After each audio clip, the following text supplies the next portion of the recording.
this is Steve Downs, the voice of Master Chief, Spartan 117. Welcome to Quality Time, the KO Koala Entertainment Podcast. Anthony and Skylar will take it from here. Master Chief, out.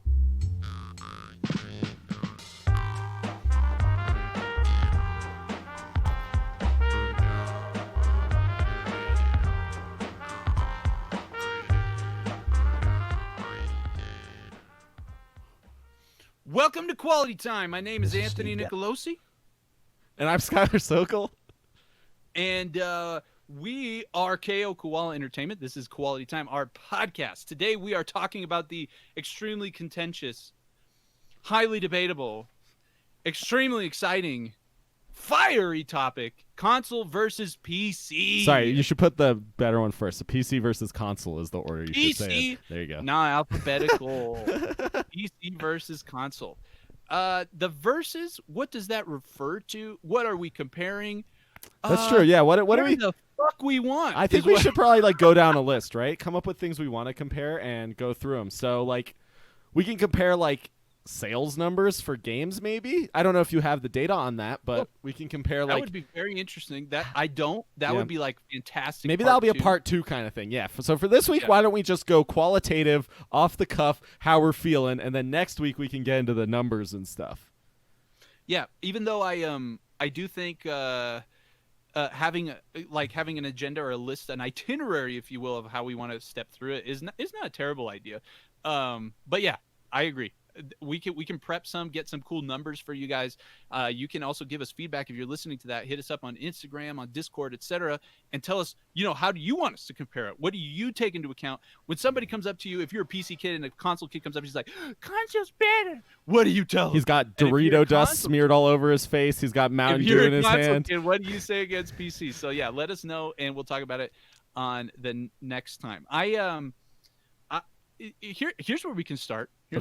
Which is better in terms of price? This is not as direct of an answer as it appears. No, this is a because- really interesting discussion, actually. Yeah. So why don't you talk about console pricing? Right. So console pricing generally we are also, it's worth saying, moving into a new era, right, of console pricing in which consoles were released about once every 7-ish years. A console generation lasted around 7 years. It generally came out at some price point that eventually lowered as the generation went on and, hardware costs came down. But if we use the last generation as an example, and different platforms price their consoles at different spots, that's something we'll talk about, like Nintendo versus what Sony and Microsoft. We could say have done. pretty much any time between $200 and $500, right?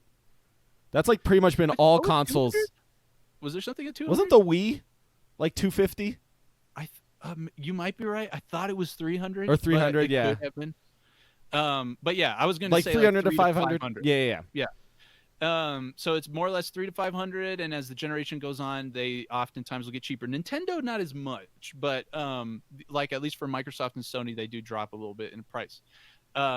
Now for PC, you might, if you're a person who's not familiar with the space, you might look at PC and you're like, hey, if I want to build a PC right now and I don't have anything, it's probably going to cost me somewhere between $1,000 to $2,000 ish if you also include monitor and Are stuff. you about to talk about PC pricing instead of letting me talk about PC pricing? No, I was going to say, do you want to break down for us the reality of the pricing and how that actually shakes out? It was a legit fucking transition. I wasn't ready for it. Yeah, it was legit. It was beautiful. Pretty Toby in the professional. chat confirms the original Wii was $250. Okay. So anyway, so PC pricing. If you want to get the highest end PC, I mean, the sky's the limit, right? You could pay up to $10,000 for a PC. But Right. if you want a PC that can run most modern games in a reasonable way, probably around the level of consoles, you probably are only paying between $500 and $1,000 max. Probably with all the peripherals, probably around $1,000, I would say, to make your very first PC from scratch with nothing in it. Probably between $750 and $1,000 to make it really That is able to run stuff. comparable to whatever console is out at the time. I would think so. Maybe even a little less. You could probably get it by with $700, $750 at the low end. But once you have that, once you have your peripherals and everything, upgrading to the next console generation is trivial, right? Instead of having to buy a new thing, you buy one part. You buy a new graphics card. you upgrade your RAM a little bit, right? So with the PC, you can slowly put more and more money into it, building up on the same PC and making it better and better and better. So in the end, right, even though the console like lump sum is less, the PC requires you don't have to buy a brand new thing. It's sort of like the like Apple model versus like the other models, right? Apple's like, oh, your phone's broken, you just need to replace it with a brand new one. That's sort of the console idea as well. Whereas PC is more like, I'm gonna stick with it, I'm gonna improve it as we go kind of thing.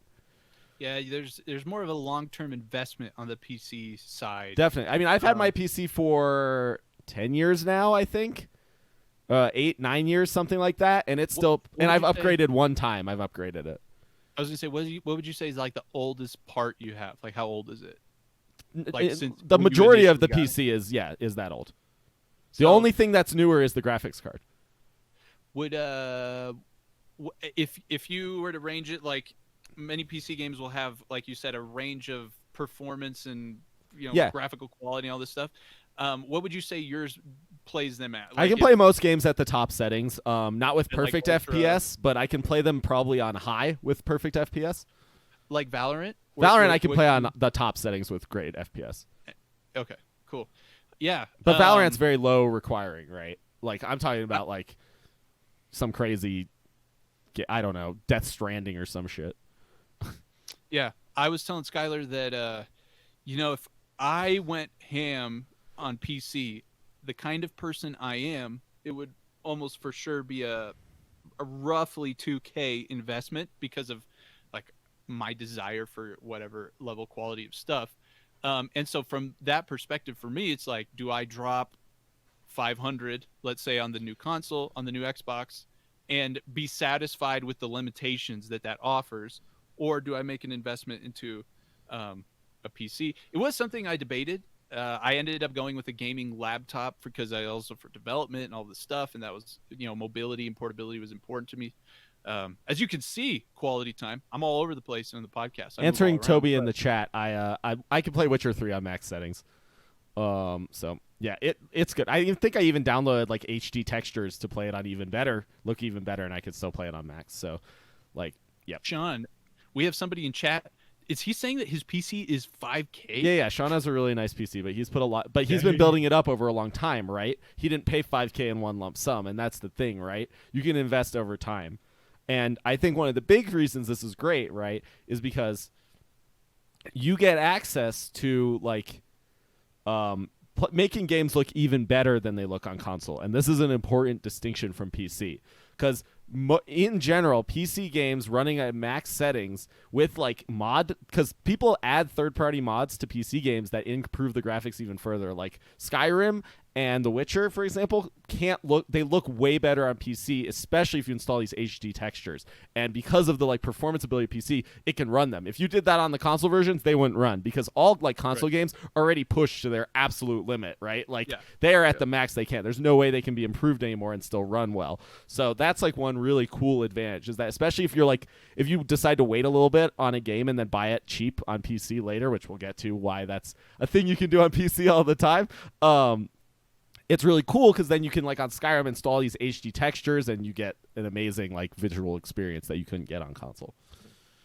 One way I describe the difference between a console and a PC to Skylar is like it's comparing a Ford to a Ferrari kind of a thing. Like you can take a PC as far as you want, and you could, as you said, like you could build a comparative Ford, if you will, for a similar initial investment anyway. But from my perspective, there's no argument in regards to like how you can.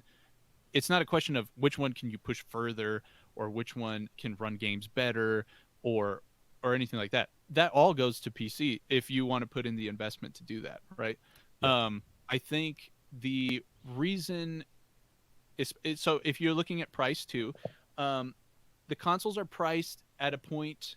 It's aimed at a certain demographic, right? A certain demographic of the gaming market, and I think a lot of what consoles are is just meant for that demographic, a gamer who is basically not wanting to put in the investment necessary, or that's possible on PC, or just like plays more casually and generally does, they just want to buy something at a price that you just plug in and it just works and you don't need to know anything else and it just works. Yeah, I right? call back to the Mac versus the Mac PC kind of thing here. Like, this is like similar to a Mac versus a PC. You buy a Mac because you want it to just like work, but like, or like iPhone versus you miss out on a Android lot of to an extent. customization. You miss out on a lot of potential, but some people don't care about that, right? They just want to turn it on and play their fucking game. And yeah, who cares if it could look better? It looks fine for right? They're satisfied with how it looks and they're satisfied with how it performs on console, whatever, right? Yeah, this is why also you get like every console generation, the console players are like, yeah, 60 FPS, and the PC guys are like, are you fucking kidding me? Yeah. Like I play, I'm like, my games, my normal is 144 FPS, like on pretty much every game I play. This is why you see the poo-pooing that happens if you're a console player and you just like don't understand why this can happen. I mean, the PC is just leagues ahead objectively in regards to what's capable, how far you can push these games. It's, from a developer, the way it works for developers, right? For developers who are going to target a PC and a console, essentially the console is like a particular PC target in a lot of regards. They heavily optimize it for that hardware, like Skylar alluded to. Like, there's stories from the PS3 in that generation. Like, the PS3 had this weird hardware architecture where like studios had to invest significant amounts of time to get as much as they could out of that hardware. So it wasn't just a straight clean. I mean, this is actually the case for our game too, right? The reason why we're making this game right now for PC and Xbox is because essentially Xbox is just like a mid-range or low-end whatever PC target. Well, and also with the existence of Unreal Engine and these engines, they have the ability to compile games to run on consoles relatively easily as well. Right. It's become way more accessible nowadays to develop games for both.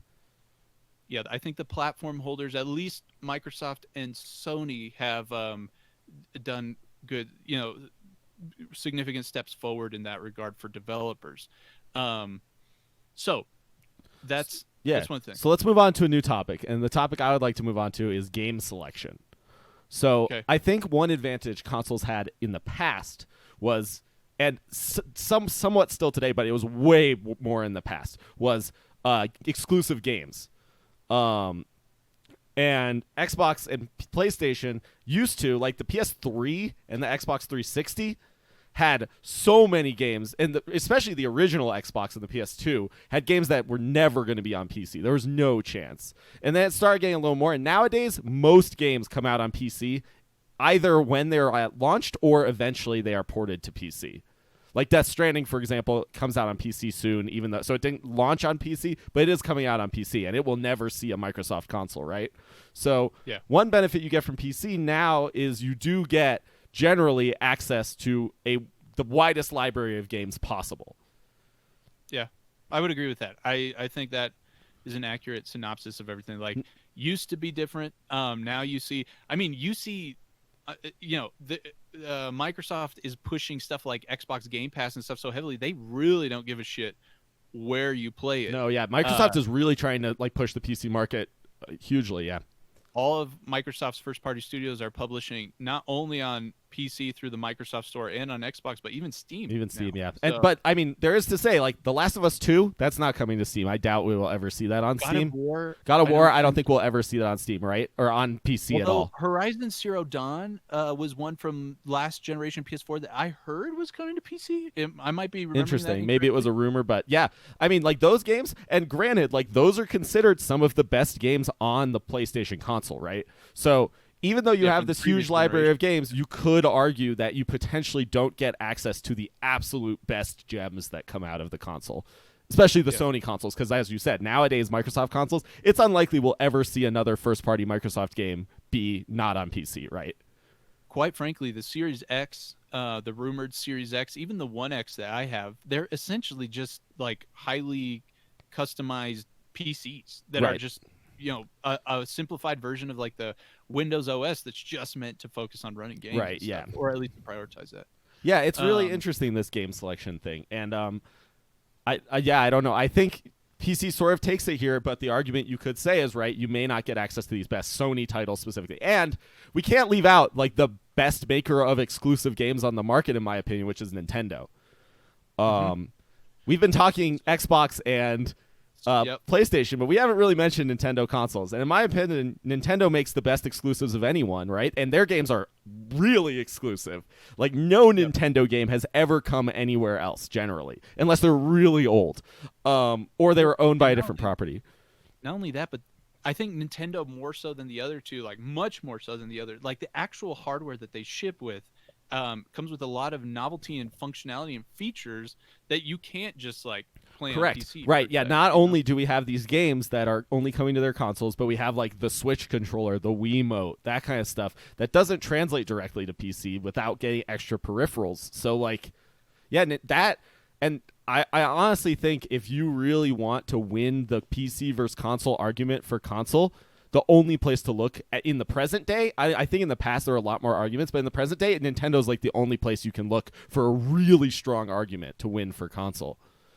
Yeah, I mean, overall, I'm not trying to win anything. I think the console. When I say is, you, I mean the royal you. Yeah. Specifically. I think console is the right decision for a certain demographic of gamer, who wants to minimize investment, minimize with dealing with things. We have Sean in chat saying messing with all the settings to get a game to run optimally on my machine gets old. So like that's like it's something I talked with Skylar before. It's like something I'm definitely one of those people who just like wants to plug it in and it just works. And it's true, I take a degradation in performance and etc. But like I just like don't really care.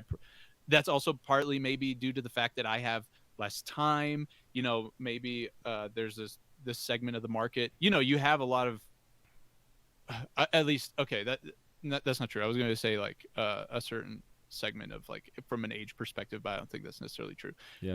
So anyway, you go ahead. You have that now for Nintendo though. I totally, before to not get off of that, totally agree. If somebody were to ask me right now, they would come up to me like, hey, I can only buy one console, what should I get? I would absolutely recommend the Nintendo Switch before all the others, outside of the game selection things that we talked about for Microsoft, which in my opinion, you makes it like if you have a PC and you can play something, you can just play them there.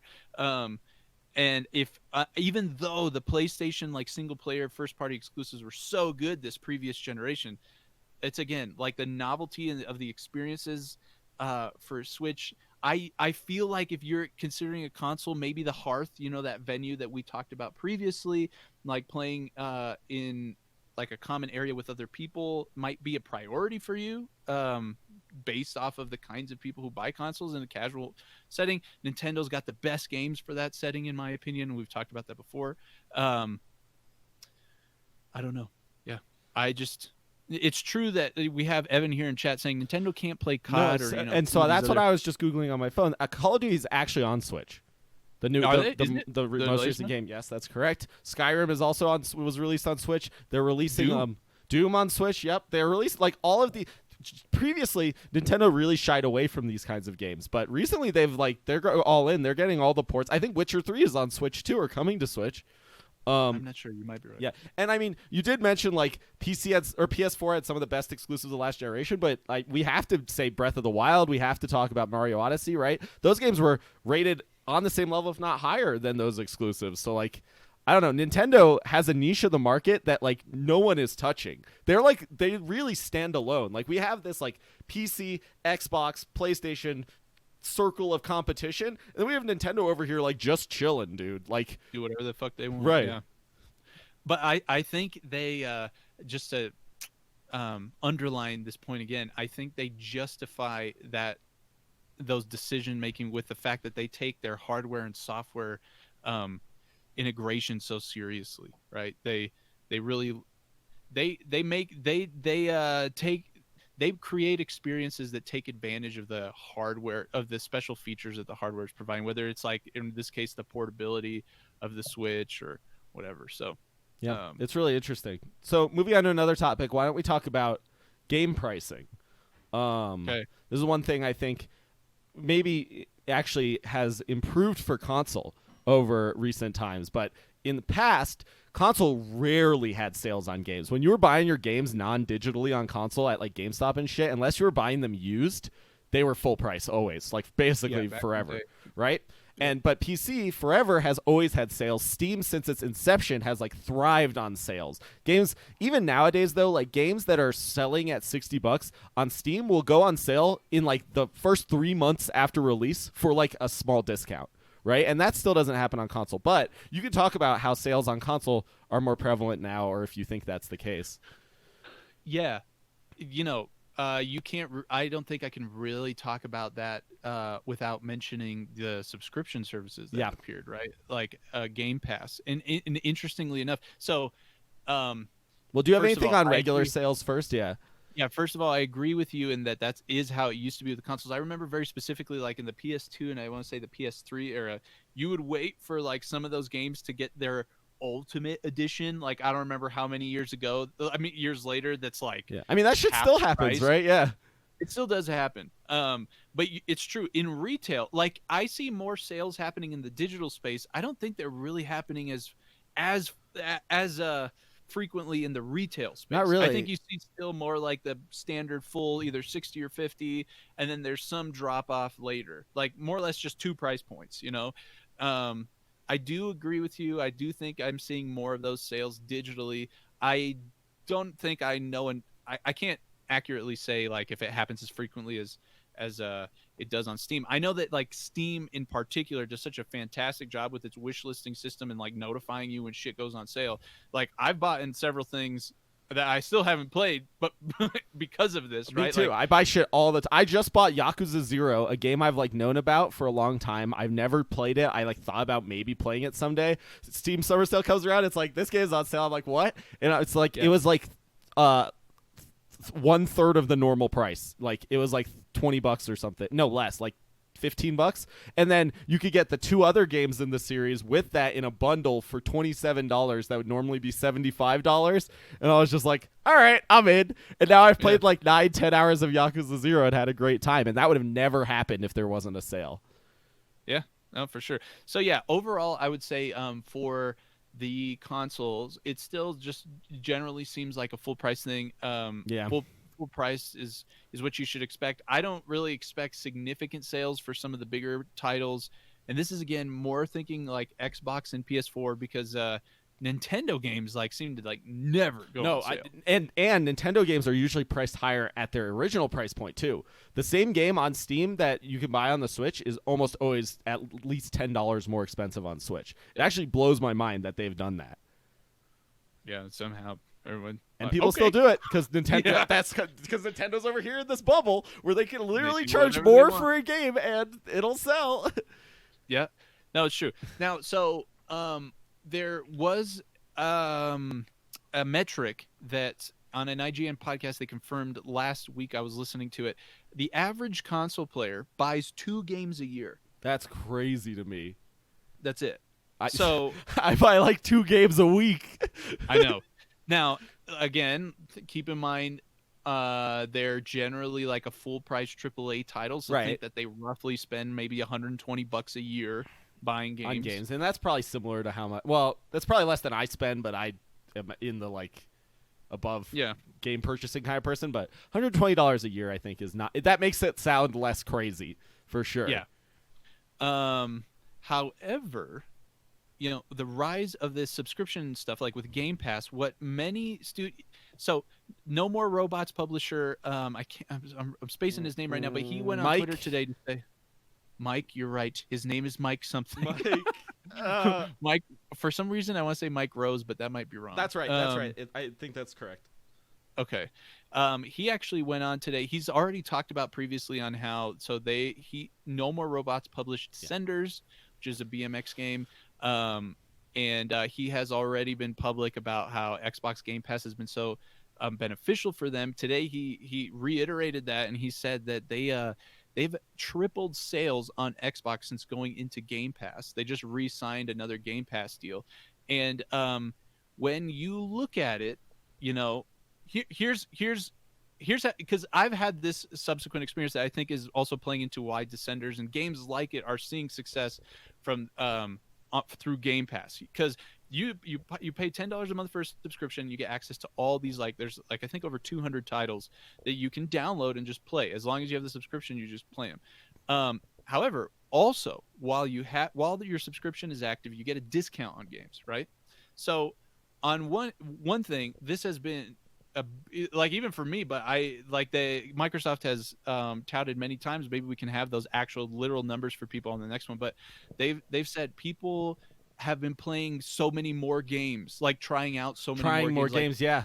Especially like the because indie or more obscure titles that they wouldn't normally touch that are on Game Pass. Yeah, it's which really makes cool. sense, right? Like that makes sense. And I mean, And, I'll say I even bought a Xbox Game Pass so that I could play Sea of Thieves because I was like, yeah, I want to try Sea of Thieves. Oh, I can get it for $1 right now for a month. Like, of course. And then I canceled it and it was fine, right? And I played Sea of Thieves for I got like 20 hours of Sea of Thieves in that month. Like, yeah, shit. If nothing else, if you just want to try out the Microsoft exclusives, just buy it for the month the games come out, and then. Right. It's crazy. I mean, it doesn't sound sustainable financially to me, and it blows my mind. If this manages to maintain the price point it is at and stay as like widespread as it is, I will be very impressed. I don't understand how it is financially viable for them. Yeah, I mean, I would love to know the details. If we ever go on Game Pass and we have the ability to discuss any of it, for that we will tell you. Yeah, for sure.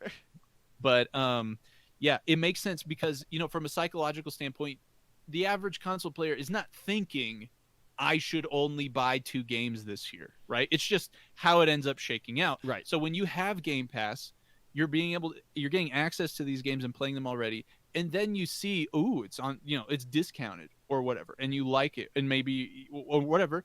It kind of makes sense, right? Especially on these like lower price titles like the indie titles or like these AA, kind of things where, it's like, hey, this thing's already at a discount. Might as well buy it. I don't know. It's weird to me. I wouldn't be doing that. Like, if I had a Game Pass, I don't know why I would purchase the games if I was planning to keep the Game Pass. I thought that too, Yeah. But it just does, because I think you maybe you're like, oh, I might run out of Game Pass at some point and I want this game around kind of thing. Or you're thinking like, I think I might be good on Game Pass. I think I've gotten what I want out of it, so I'll buy it now, and then I'll stop Game Pass. But data shows you never stop Game Pass. Yeah, I mean, so I guess that's like a sort of slimy way to get people to spend more money. I don't know. It's kind of weird. It's not really slimy because people have full free will over whether they do it or not. They're not being forced. Just the reality of human beings. Just the psychological subscription services have become so prevalent. Yeah, the data shows people just. I mean, to be honest, right? I just purchased like this like PDF editor for like $8 a month thing. What? It had a free trial at the beginning, right? So I was like, okay, I can not forget to cancel this thing. Yeah. And I set like 20 reminders because if not, I forget. I remember I paid for it was some other kind of like trivial software like this, some one-time scanning of something, and I paid like 2 months subscription on that because I just like didn't give a shit. Hot tip for all you subscription noobs out there. Most subscriptions, when you get the free trial, you can cancel it immediately and it will maintain the subscription until it ends. So which is what happened to me on this PDF thing. Highly recommend you do that. Cancel it immediately. Don't wait. Don't be like, I'm going to remember. Do what you got to do. Yeah, if you can literally sign up and cancel it that like the minute after. That's what I always do, and then you still have it for that month or whatever. Yep. So anyway, I think that's changing the console landscape significantly, and also, So anyway, that's that. I wanted to also talk about from a perspective on the pricing. I know we're getting close to wrapping up here. I just wanted to say. Something that I think we are going to see this coming console generation that already has been around a little bit. It's actually how I'm paying for the Xbox One X are these basically monthly payment plans options. So I am paying to echo your previous statement from earlier in the podcast, something that PCs have done forever. You can pay. Almost every PC part website will let you do monthly plans to buy parts and stuff, or like if you buy something from Origin PC, for example. Although, granted, they're getting effed right now on allegations. You can pay monthly for that kind of stuff as well. Okay, that's cool. Yeah, I mean, in this case, it was like I think it's like a $35 a month charge that pays the Xbox One X, that pays your Xbox Live and your Game Pass. So, like, for that particular demographic that's looking at consoles, that's going to make it, especially like right now, which quite frankly, like the economy is not in awesome. the end times. Yeah, having it's like the phone model, right? The right, iPhone, like leasing the phone. Yeah, and there's reason to believe that at least on the Microsoft side of things, Nintendo's gonna do whatever the fuck they want, and we'll see what PS does. But they are moving towards these like iterative releases, kind of like phones. Like you have like it's not just 7 years. Interesting. You see the next generation. We should talk more about that next time, maybe, or maybe we should do a podcast dedicated to the new consoles where we just talk about them. I think maybe would be a good place for that. Yep. All right. Sounds good. Well, where can people find us so that they can yell at us and tell us what we should talk about in part 2? You can find us at koalaentertainment.com. There you'll find links to all our social media spots, Instagram, Twitter, YouTube. Get on YouTube. We're starting to put out some goodness over there, including an upcoming video about the PlayStation 5 and why its SSD is and isn't a big deal and what it enables for those first-party studios. Did you guys see that Ratchet and Clank demo? Holy shit. Bang. That's going to be a big part of that video.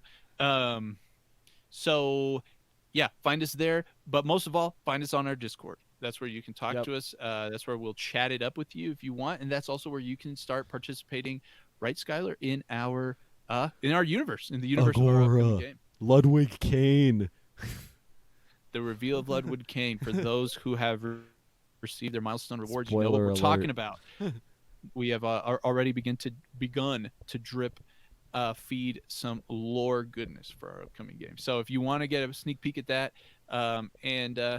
just hang out with the very stellar community, including the guys we've been referencing here live in chat. Join the Discord.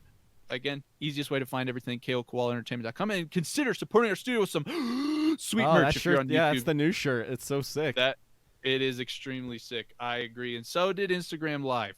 It Send is me going one. live later this week. And we have some holographic stickers while Skylar's doing the holographic outro. first edition Charizards. Yeah, ultra rare, extremely legendary. I mean, right now they actually are super rare. Yeah, Ying, so ying. get them. Yeah, they are super rare because we're low on inventory, because people are buying them, because we don't have that many. Nice. All right. Well, talk to you guys next week. Part 2. Console versus PC. PC Master Race. Baby. Goodbye.